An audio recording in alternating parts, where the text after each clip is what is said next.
A true story. A girl got married at the age of 10. She was just a child when she was taken to her groom, a man 38 years old. She didn't know what awaited her. She was only happy with her new clothes, her watch, and the girls dancing around her. She heard voices from outside saying, "Let's go. We've delayed too long." They began wrapping her in a black cloak. She asked, "Where are we going?" One of the women told her, "To your husband. He's waiting for you."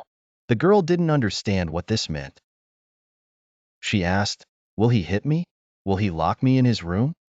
The woman replied, "Don't worry, you'll live happily with him. He's rich." The girl said, "I want to bring my doll from the room." She looked for it, but couldn't find it. One of her relatives came in, took her by the hand and said, "We've delayed long enough. People are waiting." She asked him to wait until she found her doll. He replied, "You are now a woman, no longer a child." He took her hand firmly, and she found herself in the car, looking at the places where she used to play with her doll that she had left behind. The convoy of cars set off. She had no idea what fate awaited her. When they arrived at the groom's house, the reception was filled with songs and celebrations. No one cared about her childhood. No one questioned why a child was being married. Everyone was busy dancing and clapping while she sat alone on a chair. The people continued to celebrate and clap, leaving her isolated and confused. The groom was waiting outside until the women left so he could enter his room. Time passed, and the girl was taken to her new room, or perhaps her new prison, or the torment she was about to face. There were loud voices, and the man who was to come was a large figure. He opened the door, and her eyes widened to see who it was. He saw her and was pleased by her beauty, but he noticed that she was sad, scared, and crying. He asked, "Why are you crying?"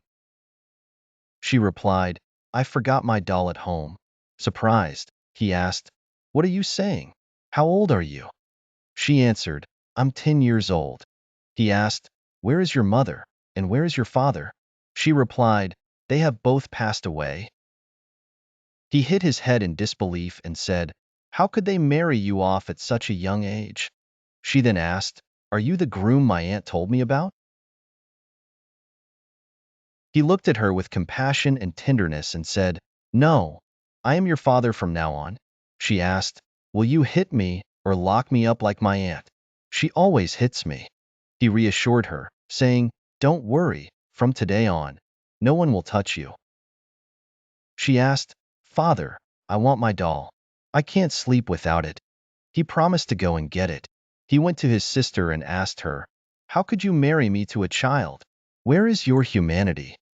Then he left angrily, heading to the girl's house. He went in and shouted at them, taking the doll with him. He said, "From now on, forget that you ever had a daughter. I don't want you even to think about visiting her." Her aunt responded, "We won't visit her, and we don't want her to visit us. We've had enough of her all this time." He returned home. His sister told him that the girl was sleeping. He entered her room, placed the doll in front of her, covered her with a blanket, and left. He then told his sister, "I will take her with me abroad and ensure she completes her education." Indeed, they traveled abroad. After 15 years, the girl had become a doctor. One day, while he was in his office, which had become his entire life, she came to him and said, "Father, someone is here to see you." He went out to greet the guest, and it was a doctor, a colleague of hers, accompanied by his parents. The guest said, "We've come today to ask for your daughter's hand in marriage to our son, the doctor. We hope you will agree." The surprise was immense. He didn't know what to say, but he told them, "I will consult her relatives and let you know soon." After they left, he informed her of the proposal. She smiled, revealing that she had feelings for this doctor. He looked at her and said, "You know that you are my wife, but I will divorce you, so you can live in this house until you marry the doctor. I will gather my things and leave. I will inform them of my approval, and when the wedding is arranged, I will be present. I promise to be like a father to you, and now the time has come to part ways." She remained silent, not knowing what to say.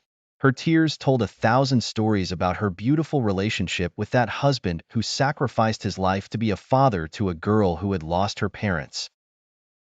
He packed up all his belongings, opened the door, and said to her, "You are divorced, divorced, divorced." This is the greatness of real men.